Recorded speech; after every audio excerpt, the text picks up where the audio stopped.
What is happening, team? Coach Ishak coming at you with another episode featuring Alberto Nunez, the one, the only. And for the basis of this episode, we will be chatting about the reverse dieting approach versus the recovery diet approach.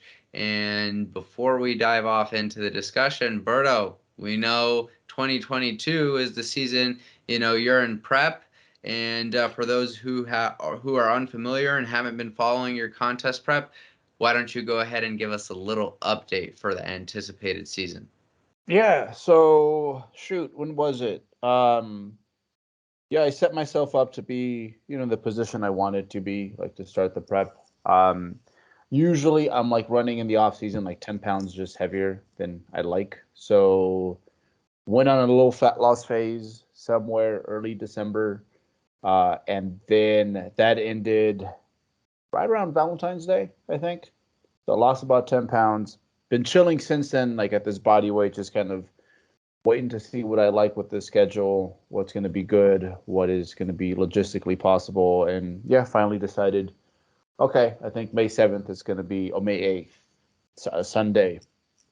We got a boxing match that I want to get crunk for. And yeah, the following Sunday we're going to start that prep, and from there we're trapped in the situation until November. At least that's how it is. You know how it goes, man. It's like once it starts, man, it's like you're trapped, bro. It's like it doesn't end. It's a 24-hour process almost, so it can't seem that way. Um, so yeah, we are 3 weeks away from a little under 3 weeks away from starting the contest prep. 3 weeks, nice. So it seems like you've, done your due diligence to set yourself up, in the appropriate position. And pro tip, if you're listening to this, point of positioning when you start a contest prep is critical. You don't want to start a prep too heavy. You don't want to start a prep too lean. But is there actually, a too lean? Is there a too early? These are important things you should be thinking about before starting a contest prep, important things you should potentially be discussing with your coach. And it just helps with regards to individualizing your game plan a bit more. And for those of you who are unfamiliar with the process of a contest prep, it's not that much different from an actual dieting phase. However, the way I like to think of a contest prep is there's a little bit less flexibility associated with making that goal happen. Sometimes you got to be strict on yourself. Sometimes you have to take yourself to places that an athlete of any other sport or profession would have to do. And competitive bodybuilding is an extreme sport, and it's not the healthiest. You should know that going into this. However, although it's not the healthiest, that should make it a point for you or your coach to go through the process in the healthiest manner possible, quote unquote, air quotes for those of you who can't see the video, but healthiest manner possible. And that's just simply trying to preserve your internal health as you diet down. And, over the years, there's been plenty of literature that's come out. And, a very important strategy to potentially consider that will help us with regards to doing that is consistent use of refeeds and or diet breaks at some point within your dieting phase. Now, the most important thing you have to consider is the diet doesn't end after the contest prep. You have to understand that there's a certain degree of quote unquote recovery associated with that post dieting phase. And to transition into the reverse diet versus the recovery dieting approach, before we dive off into that discussion, Berto, do you have anything to add on to what was just said? Yeah. So the goal is, well, like you said, is some of the um, dents that you're going to experience on the way down as you get into contest shape are just unavoidable. It's the cost of doing business, right? But as they say, the best way to like fix a problem is to not have a problem to begin with, right? So is one repeats like it goes through a few contest prep cycles, like the goal should be to find the least invasive way to get there. Obviously, what this is going to do is lend us a hand on the other side of the diet where, hey, we just have less to recover from, right? But also, just like in my experience, is like the less you can mess someone up, um, usually the further you can go and the better the end product is. Because so usually, like, and I get it. It's like your first few preps, like the way it goes. It's like, okay, maybe you give a little bit too much to get what you need back in return. And as time goes on, like you just learn to haggle and you figure out the route, and you're just in better shape by the time you do get to contest shape. But what especially I think where it's important is like you get in better shape is you're like, okay, I need to strike on these like last 5 pounds, which are, the most memorable 5 pounds of your life. So being healthy or as healthy as you can be when you get there, right? Like super important. And that's something that every time you just learn to minimize damage. And ironically, like you would think, oh, you're making it easier, you probably look worse. No, in fact, if you're doing it right, it's going to be a better final product and you can be less messed up, which will help you on the flip side of that. So we have less things to have to undo afterwards. So yeah, they kind of play off each other. It's like, hey, like let's make it a priority to like, because I think the first time you get in shape for a lot of people, it's like, okay, I got in shape, but like, man, that was cruel. And it's like, okay, let me get there again and make it a little bit less cruel, but like, let's get there. And then, you start to just make it a more efficient process. And then on the other side, obviously, you get to recover more efficiently, which means like, hey, you can get back to being productive with your off seasons as soon as possible. And that's always nice. Levels. Absolutely, man. Absolutely. But yeah, like you said, man, it's like a good contest prep diet isn't just like, hey, we got there, but like there's this one part where it's like we're not done. It's like, okay, now we need to fix this up, right? It's like we did our damage. Now we gotta patch all this stuff up. And like I think now once you're done with that, it's like, okay, now the contest prep is done. So the contest prep isn't done when you get off your final stage, but more so once you've gone through that recovery period. Um, you hinted at the like reverse diet, which for the longest time I think was like I guess almost seen as like best practice, where post show the goal was to almost minimize fat gain, and I get where that came from. And that's because usually what people would do is like post show they would like gain way too much, like way too much. Number of different reasons as to why, but they would gain too much. Um, they would try to correct it sometimes, right? It's like, hey, I get put on 20 pounds this last week. Let me diet for a week, get some off, and start being on my merry way. So I think more than anything, what was happening before the reverse diet was there was just a lack of structure or a clear objective. So like no one really knew what to do. Coaches didn't really prep athletes for what was to come, like post show. So I think while it wasn't the best way to go about it, the reverse dieting post show, it at least gave you something to aim for. And I think maybe it was the lesser of the two evils compared to just like, hey, show's over. I don't know, go do something with yourself, man. Like, because that's how it was.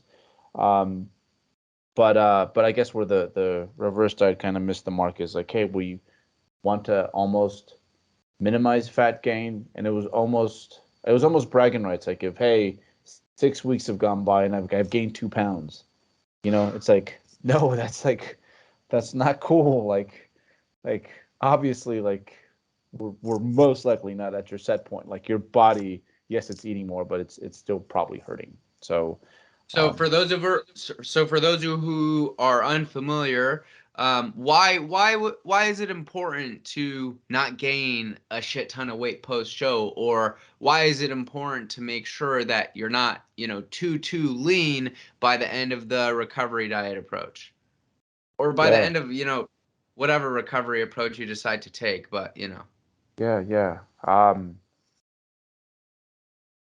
Yeah, so I mean that's yeah, because there's two ways you can mess this up, right? Like you can go too far in that direction. Man, I mean I've seen it where Um, I think, well, first of all, to back things up, I think a big part of a coach's gig here is to kind of get an athlete. First of all, it's like, are you ready to prep, man? It's like if maybe someone who's never even like been in shape before, right? Like, so like in your case, it's like, man, it's like you were like overweight at some point. You got yourself like fit to the point where like that original kid would have been blown away that that's just kind of me chilling now, you know, right? So like a lot of people don't fulfill those prerequisites. Like what they do is like they're like, hey, I'm just gonna go into like I'm gonna do a show, get in shape, and it's like, bro, that's probably the wrong way to go about it. So a lot of people aren't ready for all the stuff that comes with a contest prep diet. So I think it's our job as coaches to just get an athlete ready. It's like, hey, like little things like reminding them that like this sort of lean is inappropriate, reminding them that like, hey, when they were 12 pounds out they were so excited about their physique and how good it looked, and how when we're up 12 pounds post show how it's going to feel like a disaster to them, right? Mm, So right, so it's our job as coaches to kind of just prime them and get them ready for like what is to come, what's around that corner. um and I think a lot of the super rapid excessive weight gain that we were trying to avoid when we were doing the reverse dieting post shows came from athletes that just weren't prepped when it comes to what things you can expect during your diet and then like after your diet, what things to look out for, where the landmines are basically. Um, and thus you saw that happen. I know that for me, it would have helped like had I maybe read up on the Minnesota starvation experiment, and seeing how like, oh man, like what I'm feeling, like my infatuation maybe with food is something that's quite normal. Like just knowing that I'm normal, that this is something that happens to most everyone, I think would have made a lot of legs of my first preps a little bit easier. So So yeah, we don't want to gain in excess because we don't want, I guess, the transient disordered eating to be something that leads up to an actual eating disorder. And not to mention, is like just as a bodybuilder, you don't want to mess up your bottom line. Like you don't want to waste your surplus room by gaining 50 pounds in 2 months, and it's like, okay, like damn, I can't even expose this to a surplus, to be quite honest. And mm. to be quite honest, in some of those like excessive situations, it's like, okay, like you're probably not even in the mental shape right now to like really think about like body recompositioning in any form, like right now. Um, so yeah, there's a middle ground, and I Great think that's points. what we found out. Great points. Great points. The way I always like to look at it is, as we diet and become super small humans, there are natural adaptive mechanisms that tend to occur, those being hormonal, metabolic adaptations. Now, you could try to manage the dieting phase accordingly to try and minimize the degree in which you experience that, but it's bound to happen at some point in the dieting phase. So, the way to actually reverse the process on some of these things is just gaining back body fat at an appropriate rate. So staying too lean post diet is something that will minimize you getting back to a healthy state, and gaining body fat too quick, obviously, you're getting back to a healthy state of body fat. But like Berto said, you're minimizing the room you're able to make progressions throughout your off season.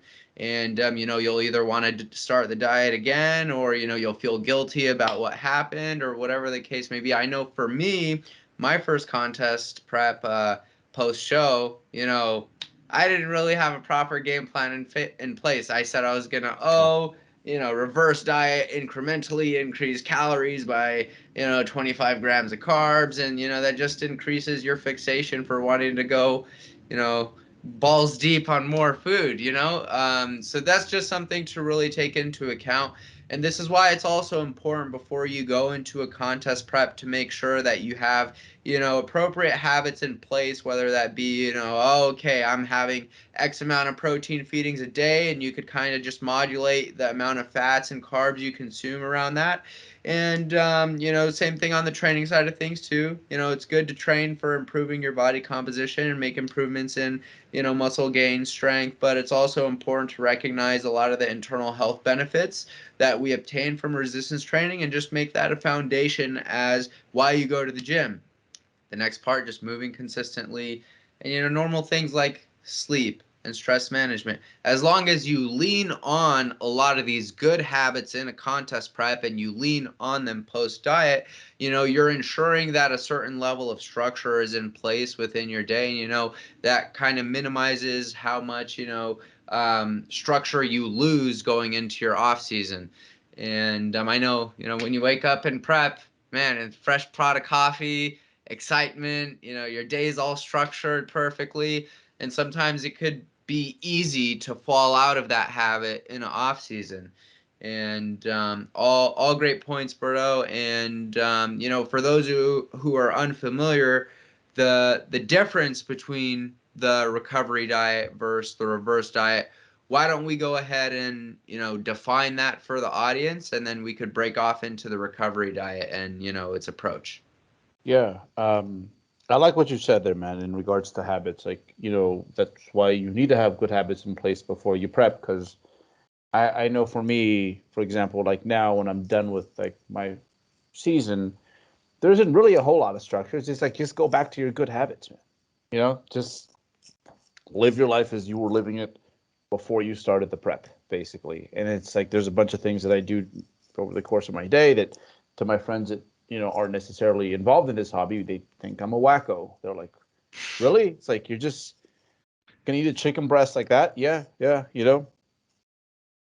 right? Like protein shake while like, swerving through traffic. Like it's just things that I check off my list every day that, they were gradual and at some point like, hard to put in place, but now they're just like a knee jerk reaction, right? So it's good to have those in place because in post show, it's like, okay, maybe your habits aren't going to be like in their tip top shape at that point, but there's still going to be some resemblance there, and it's going to be very easy to transition back to like that homeostasis that you usually reside in, right?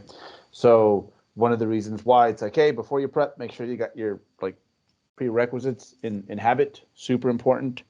Um, but yeah, reverse diet, man. Like reverse diet was basically, again, the goal was to, I think we were looking at one thing too much is like finding that threshold for our, I guess, our caloric maintenance threshold, and just kind of riding that wave while trying to impact body weight minimally, right?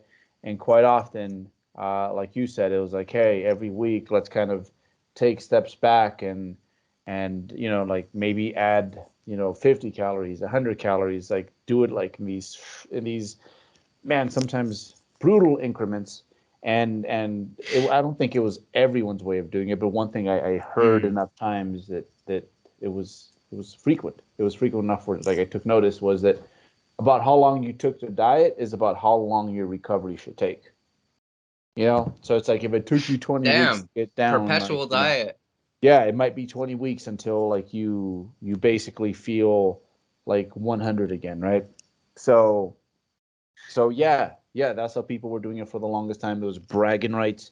If again, 8 weeks into the show, up 5 pounds, and instead of eating 2,000 calories, I'm eating 3,000 calories now. So that was kind of the goal. It was almost like overly fixated on trying to like eat as much as you can while maintaining your body weight. I think that's something it's maybe appropriate when we're talking about maybe general fat loss, right? Where it's like, hey, okay, we just lost like 20 pounds, and like great, you're almost at your high school weight. Let's basically try to bring this food up, find that threshold, and sit there, before we decide what we do next. So in that case, absolutely like brilliant. I think that's how we should do things, right? And slow increments probably work best because you can't throw too many changes at a person, especially, when they're still trying to get the hang of these habits, when we're talking about general fat loss. But when we're talking about contest prep, man, like to try to want to stay intentionally below your body fat set point, that makes no sense, Um, yeah, it's like some people were sold on the idea too that like they reprogram their body fat set point, and it's like, well, I do believe that, like, his habits improve. Like, I'm sure this, dude. It's like there was a time where at a certain body weight, it was probably too lean for you, right? Where, like, right, it's like the habits were kind of foreign, and like now you go back and you're like, dude, I can't believe I felt like deprived at 190 pounds or something, right? Right. So yeah, there's definitely certain aspects of our settling point where a lot of it is psychological and a lot of it is like refurbishing our habits, but there's clearly for most people, like what their contest prep shape is, it's like below their set point. Like if this were your set point, like you would have been here before the diet. Like, you would have been walking around with like veins in your abs, like, without really trying to begin with. So this is not your place to roam. It's like you need to leave here and go back to that sweet spot that, again, like the reason you In have the a great wrong physique. neighborhood. Yeah, yeah. Like you made a living over here, man. Like this is why you have that physique, because you do good work in this range, and it's not of any use to us to like you said, yeah, being the wrong hood too late at night. So yeah, man. Great points. Great points. So with the recovery diet, the most important thing is just jumping back up to your theoretical maintenance, whereas the reverse dieting approach, you just incrementally increase your calories. The Mm. benefit to that is you're getting to a quote unquote healthy body fat range a bit quicker, and thus allowing you to facilitate a more appropriate environment to foster, making improvements in your physique.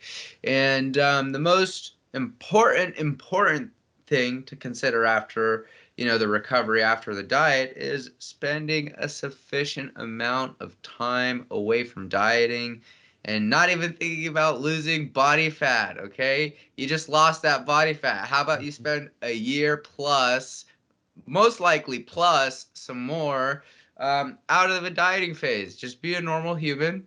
Enjoy, normal human things, going out with your family, going out with your significant other, not being overly meticulous, hyper focused on tracking things and food and yada yada, because you have to keep in mind this bodybuilding thing, it's great. I love it. I'm super passionate about it. But, there's also something called life that happens on the other side of this bodybuilding thing.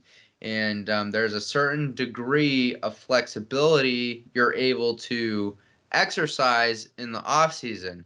And, a great paper for some of my nerdy peeps is Evidence-Based Recommendations for a Natural Bodybuilder by none other than 3DMJ's own Dr. Eric Helms, and a big portion of the paper concluded that you need a minimum of at least 6 months, 6 to 8 months. It's a very general range. Mm-hmm. It's going to differ from person to person how lean you get, but you need at least that time minimum to recover from the actual dieting phase.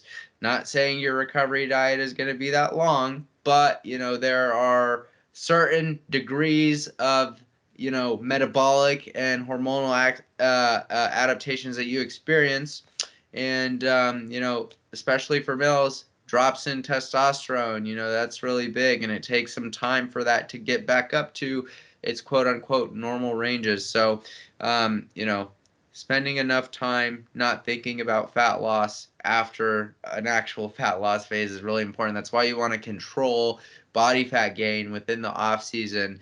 And who knows, maybe like a year from now or from the time you finish your diet, you'll be able to maybe opt for a mini cut, and then you Mm-hmm. see those newfound gains and improvements you made in your physique, and that'll put you in a position to where you're more motivated to go back in and continue gaining. So things to take into account. Anything to add on to that, Berto?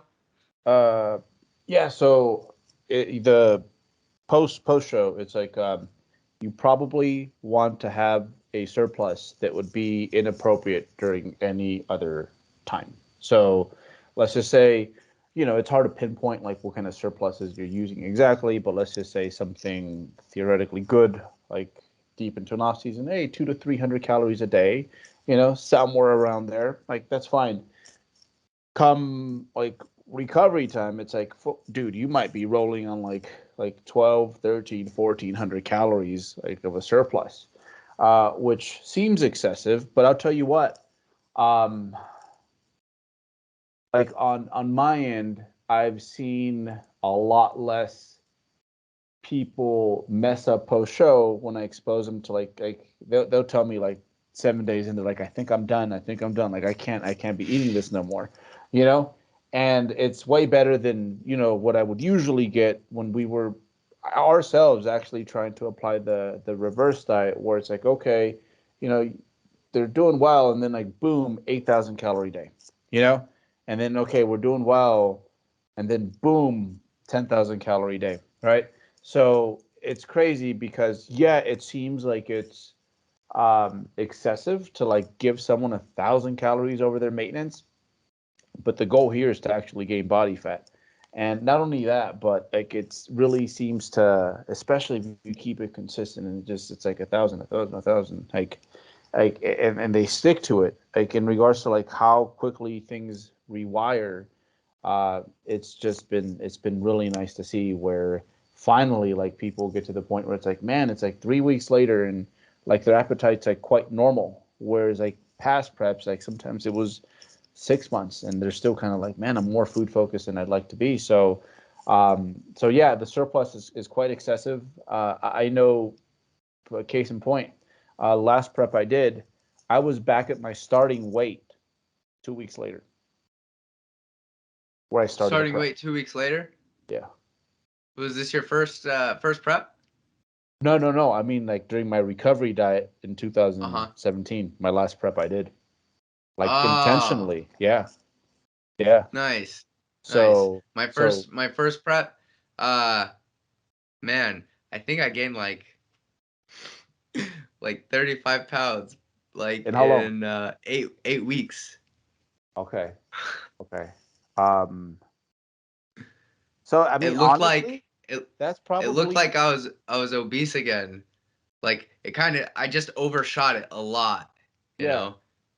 but that's still not bad. Like, honestly, like I you think might, now like a 35-pound jump, it would it wouldn't look as messy, it's you know. messy. Yeah, yeah, no, you just got more muscle, so it looked better. But also, you might not need, like, you might have needed that like your first time, and then this next time, it's like, hey, like 20, and I'm good. You know what I'm saying? So, Mm. there is that aspect. Like for me, all I needed was 12 pounds because that's where I started my diet, 12 pounds above contest shape, right? So Oh, okay, I see legit, what you're saying. yeah, yeah, yeah. So legit, I was just like, okay, like I'm good, and let's start my off season basically from there. So yeah, you'll see as your habits get better, it's like you'll see that, hey, and you've been exposed a little bit more to the rigors of a contest prep diet. You might not need as much undoing. So I wouldn't be surprised if after this next one, it's like, hey, it's a month later, I gained 20 pounds, right? Like in your case. And then the next 10 pounds, like, took like 10 months or so to gain, you know? Mm. Mm. Great points, great points. Now, when it comes to management going into a off season and post diet phase, when it comes to cravings and hunger, what are some valuable tips you could provide the audience for kind of reducing that fixation factor on food? I know for me, even 2 days at maintenance, in contest prep after that, most times I'm good to go back into the actual diet. So I know for some people, that might not be the case. They're still either like overly food focused after the diet, or maybe they've been scrolling on Instagram or social media too much, and they're favoriting all these food places they want to go to or all these food pictures. And I guess a part of that problem is them making it all about food, right? So I would love to hear your thoughts there. Yeah. So minimizing cravings while prepping, right? Right. Specifically prepping. Yeah, like you said, it's like what you expose yourself to, I think is really important. You know, um, I remember there was a time where like I was probably bordering on orthorexia in a way, like when it came to my food selection, so just overly clean food focused. But I really loved my life and I really loved the way I ate. I hated to hear stuff from people about the way I ate, but I genuinely didn't stress me. Like I liked to do it. So yeah, I remember after my first contest prep, unlike most people, like I remember everyone was going to IHOP and I'm like, do I have to go to IHOP? Like I just like it's not that I was afraid of it. It's just like I didn't crave it. It's just like I just can't wait to have like rice again before I train. So I think what you expose yourself to, and like again, going back to those baseline habits, like is super important. Like right now, my favorite foods are like berries. Like berries to me are like my treats. So I think one, like rewiring your palate way ahead of time before the prep, like that is especially important. And then yeah, in the middle of it, it's like why make it worse for yourself? Like blinders to an extent, basically. Um, because Torturing yourself. absolutely, man, absolutely. So I'm human. Like I'll catch myself. It's like I'll perhaps spend more time than I like, maybe trying to prep something in the kitchen. I'm like, you're done. Like, bro, you're eating rice cakes and a whey protein shake. Um, so yeah, limiting how much energy you put into that, I think, is just going to help with overall diet fatigue and stress by the end of it. Um, Another thing I'd say is that I don't know, man. I think it's so very similar to like exercise, right? It's like for us when we do a leg extension, it's like when it's hurting and it's burning and you're feeling it, like it's like this is great, man. This machine is awesome, right? Like we're pursuing that.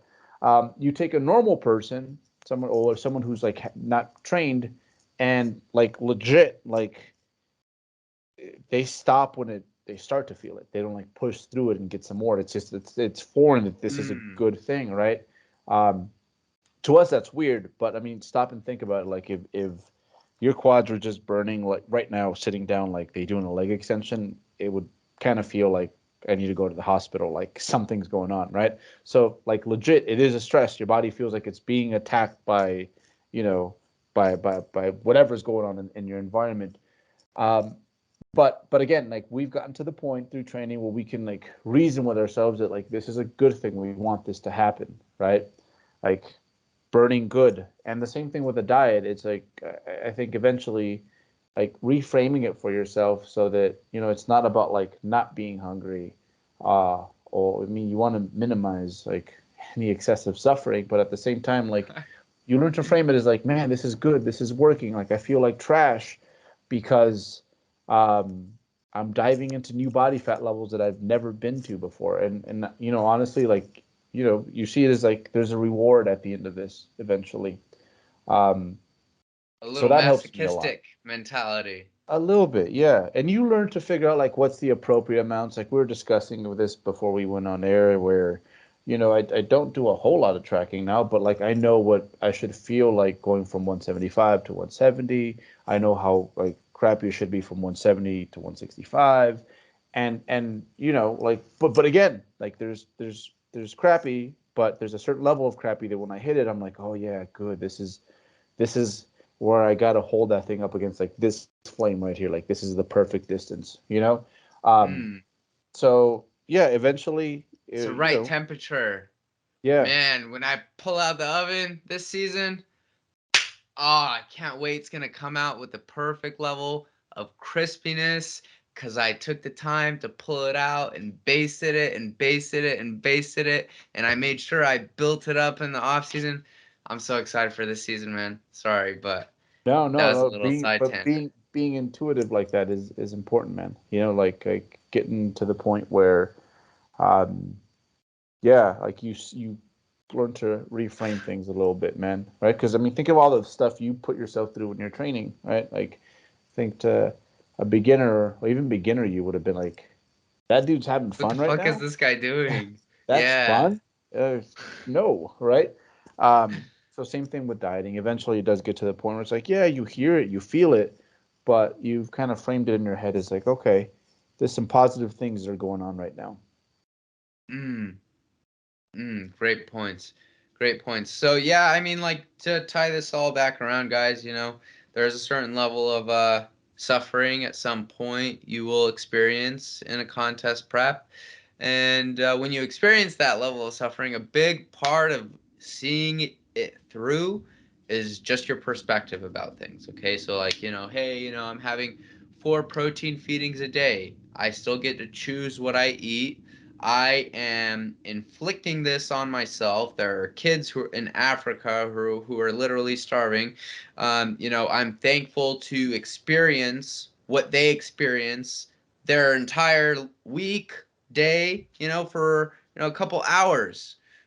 So a perspective is a big part of it, and it's also just even to what Berto said. There's literature to support what Berto says that minimizing, how much moving parts you have on the nutrition side of things will reduce your fixation for wanting to, go balls deep on that cereal box or ice cream tub you have in the freezer.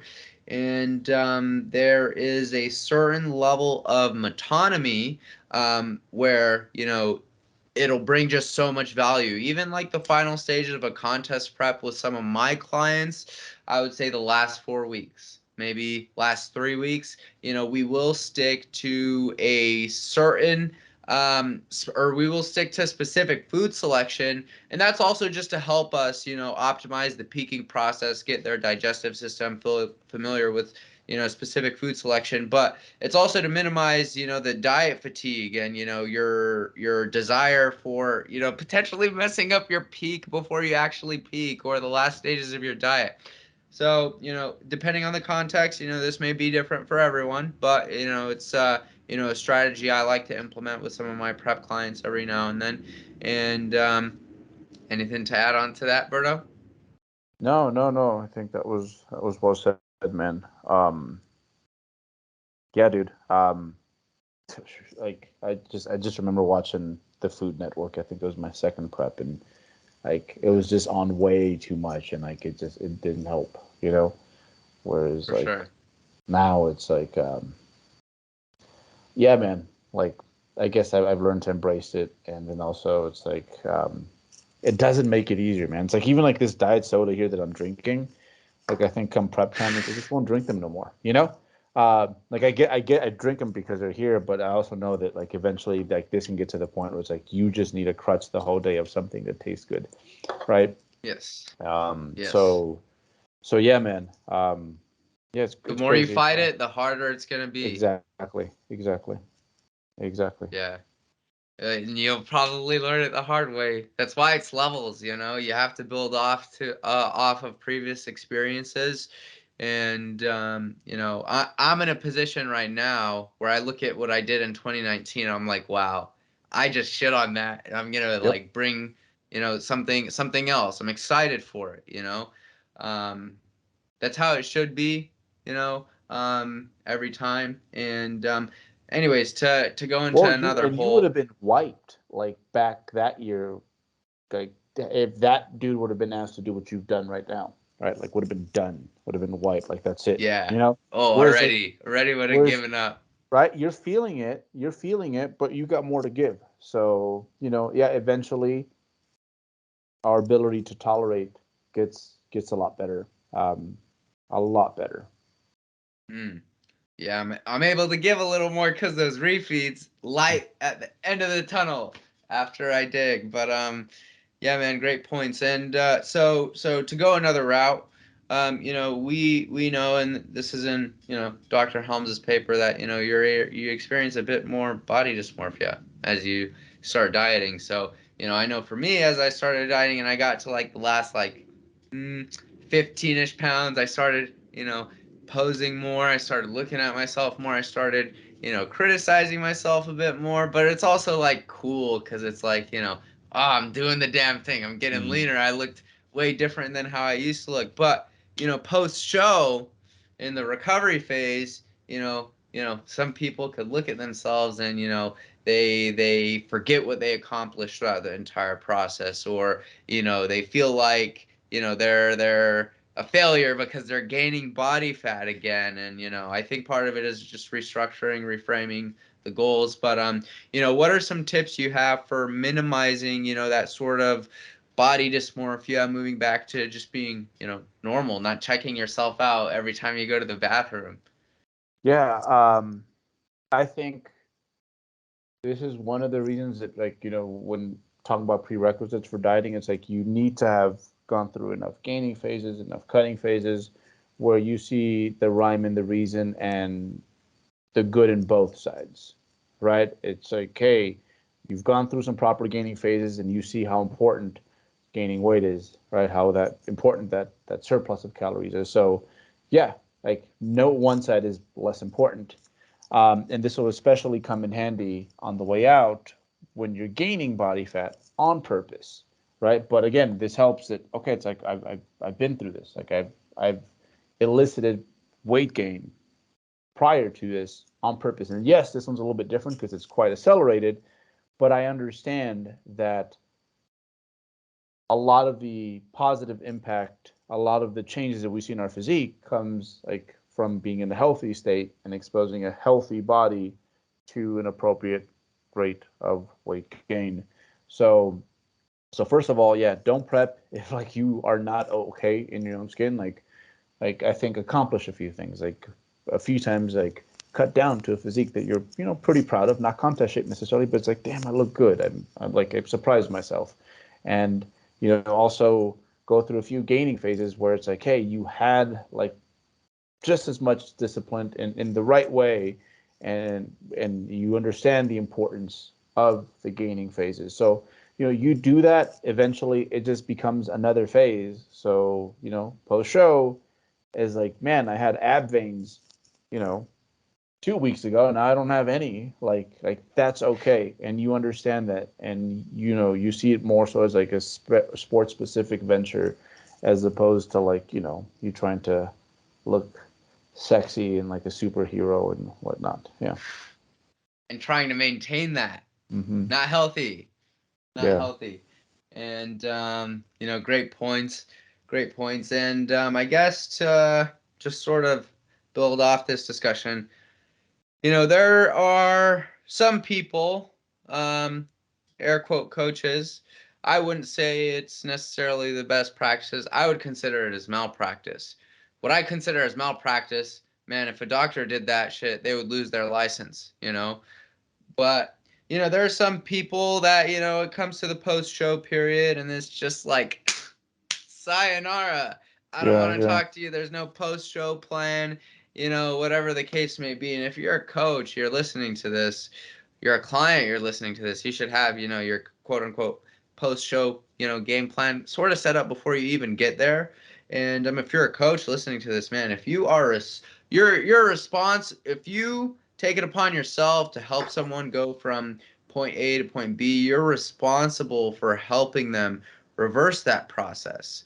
It is incompetent to just leave them high and dry post show, as if they're, especially if they're a first time competitor, it's something they don't have experience with. You're probably going to exacerbate potential signs and symptoms of eating disorders and their body dysmorphia even more. So it's just, sorry, I just wanted to get that out of the way. Anything to potentially build off that? No, that, yeah, like you said, man, it's weird like that even exists. That things are ran that way. But yeah, like, man, shoot, I think one thing, like, and we touched on this briefly, is that like is the athletes getting closer to contest shape, not too close, but let's just say 10 pounds out. Like, it's like I'll remind them how awesome they look, because what's gonna happen is, say, 2 weeks later they're up 10 pounds or something. They can be like, oh my god, I look terrible all of a sudden, and it's like, remember how excited you were on the way down? Like, remember, this gives you the goggles, man. It's gonna skew your perception. It's not. Dieting goggles. Yeah, yeah. Oh, even further than that. Like we might be 20 pounds out and they're feeling themselves or like, they're like, damn, like this came out. I'm excited about that. It's like I'll remind them that it's like, okay, remember how excited you were about this because you, after seeing yourself lean, this might like not be good enough. You might actually see it as like I look bad. So remember what you're feeling right now. But yeah, man, no, you gotta have a plan post show, and I think as I am getting closer to a show with an athlete, it's like I just start to bring up things like, okay, and in the post show, remember this, remember that. Um, Good time to bring this up, stuff like that. Like, hey, by the way, we're going to train, I don't know, like 3 times a week, like the first month post show or something like that. Just kind of slowly build it up. It's not the main topic in our discussions because obviously we're trying to get into contest shape, but it's like throwing a little bit, throwing a little bit. So it's just at least there. And once we go from like, okay, we're, post show to like something that seems like it's the exact opposite of what we were doing, it's not like something that just comes out of nowhere. It's because I've kind of slowly gotten them in their head that it's like, hey, okay, all the cardio's gone. We're going to train 2 to 3 times a week, 1,000 calorie surplus. You know, um, Living large. yeah, don't look at your physique no more. Like it's the exact opposite in many ways. So kind of just hinting and throwing that in there, during the last half of the prep is, I think, it's useful. Mm. And what are some tips you've implemented with your athletes that, are maybe like very common that you implement with them today that you used to start with and then it just became, a more regular habit? Um, Man, I'd say, well, first of all, I think when it comes to it interfering with the rest of your life, I think it's important to for them to have someone who can be honest with them, who is in close proximity, who can kind of let them know where they're kind of messing up, where they're not, maybe seeing things as clearly as they would in the off season, and it's like, hey, let that person be your rock and guide you. It's like, don't feel insulted when they tell you, hey, bro, like you ain't doing the dishes no more, stuff like that. It's like, okay, I trust you. I gave you this job. If you have, the luxury of having such a person, um, and then I'd say like probably once you've been through a prep and you know what you're prone to doing in regards to like messing up like your actual real life, it's like just look out for that and just like try to stay ahead of the curve. Like if it's the dishes, it's like you see a dirty dish, go get it, go get it. You know what I'm saying?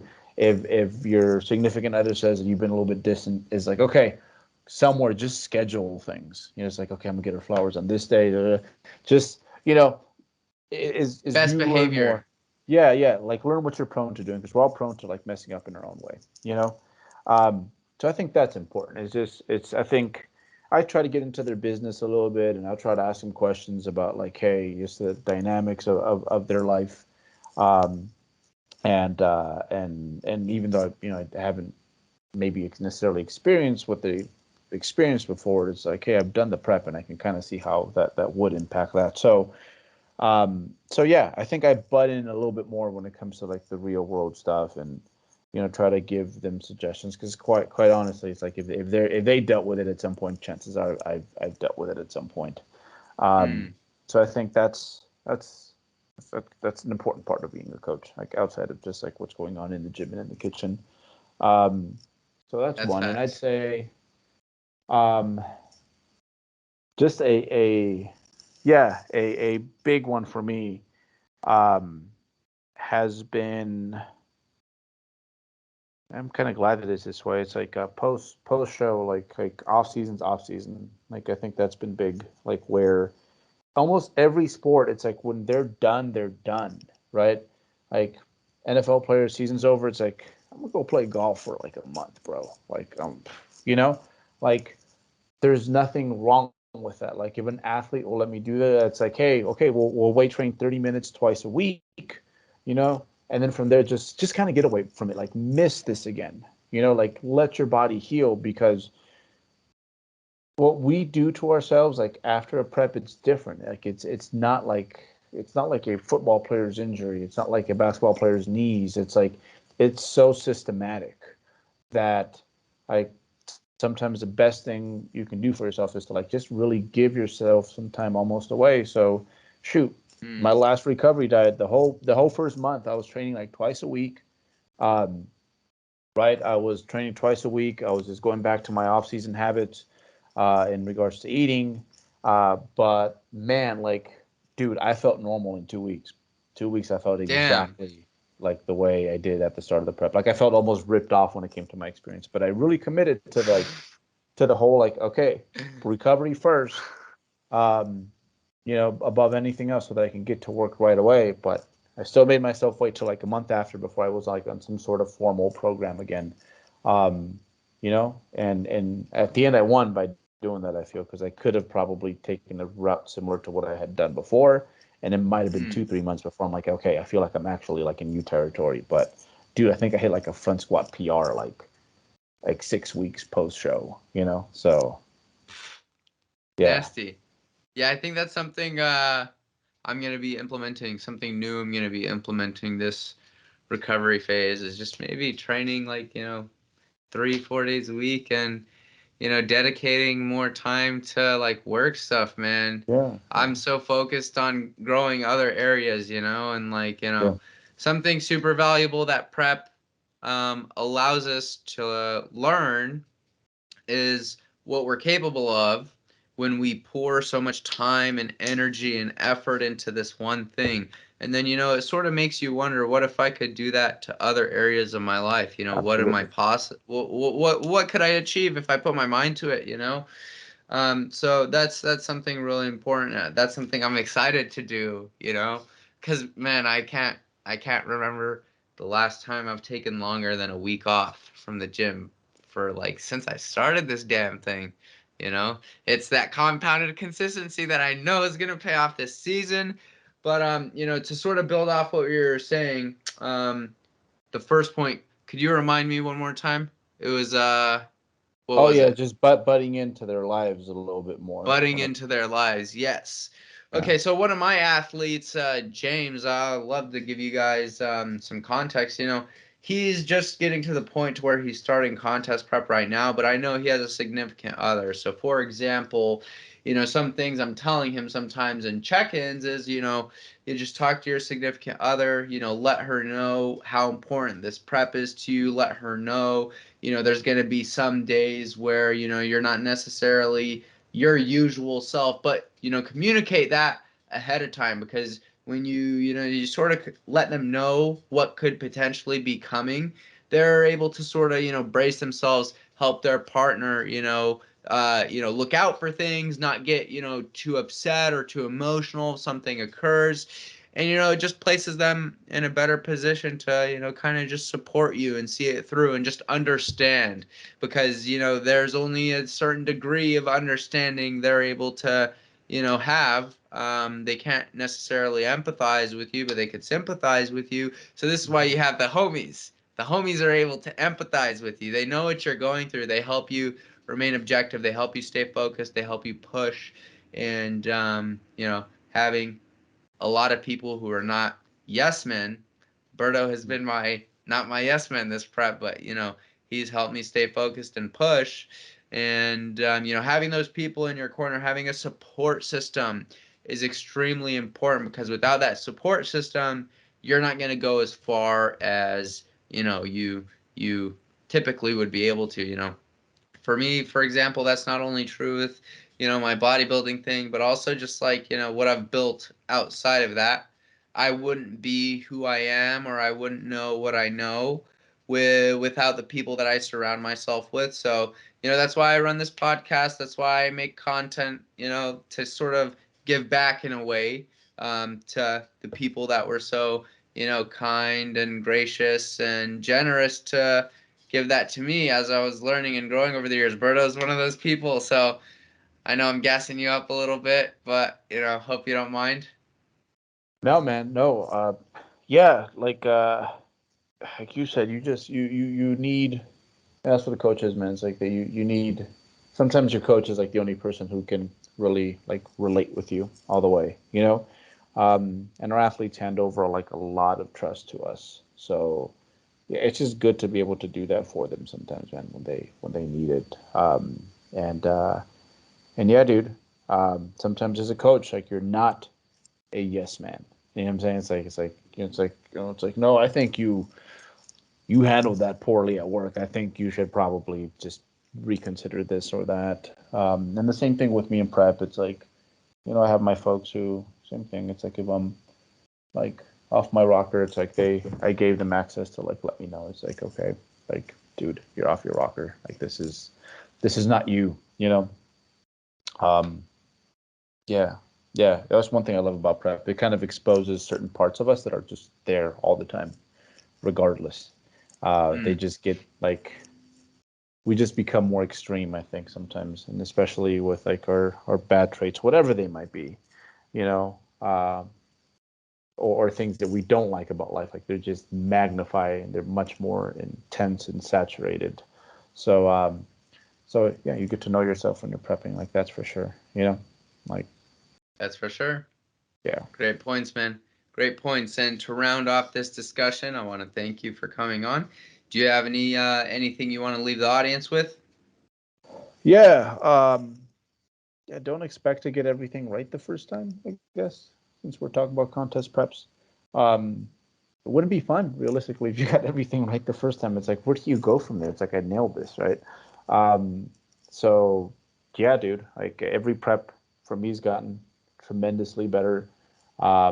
And I remember like the first one to like the last one, and what like based off that, what can I expect with this one? And that's probably the most exciting part, because prep really, like we said, it exposes so many things, not just your muscles, right? Like your training systems, your lifestyle. Is it healthy? Is it conducive to you? It just brings a lot of clarity. So outside of the physique, like for my bodybuilders, like just keep an ear up, man, and just there's so many things your prep is constantly trying to tell you. Sometimes you don't like what it's telling you, but like listen up. There's a lot to be learned from it. Mm, great points. Great points. And I want to thank you on one more time for coming on. Genuinely appreciate it. We're all excited to see what you bring to the stage and smash your previous best. And are you excited about your prep? I am, man. No, I'm ready to go in, dude. It's a little nerve wracking, you know how it goes, man. But I'll World be is good. calling your name. What's that? Oh yeah, World yeah, is calling yeah, your name. yeah, yeah, yeah. No, absolutely, absolutely. So Rubbed yeah, his, for those of you listening, he just rubbed his hands together, just like Birdman in the background. He's ready for that payday, baby. yeah. Come November, I hope I get paid, man. We'll see. All right, brother. Thanks for coming on. We'll talk soon. Bye bye, guys.